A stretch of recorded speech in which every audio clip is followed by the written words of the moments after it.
What's the frequency of having these financial reviews?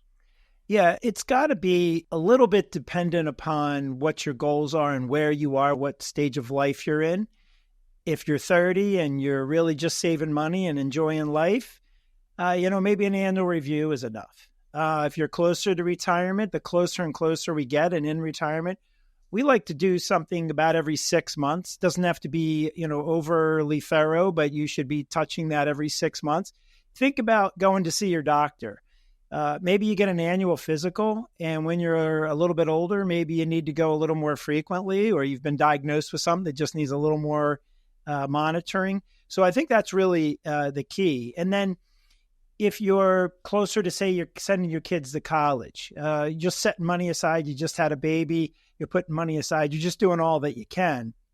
You get a little closer to college, you want to make sure how well positioned am I?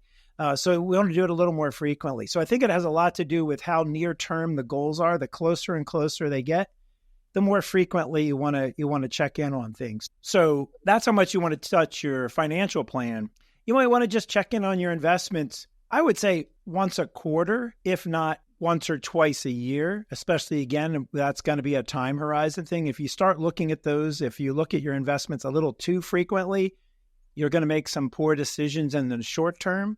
If you don't look at it enough, you're going to miss some opportunities, or perhaps could have taken some corrective action. So I think it comes down to just spot checking your investments. That's one thing. And then looking at your plan, that's another aspect to that question. Thanks for checking out our video. And if our conversation resonates with you, go to goodfinancial.com, click Contact Us, and we're happy to arrange a conversation to help you get started with your financial plan.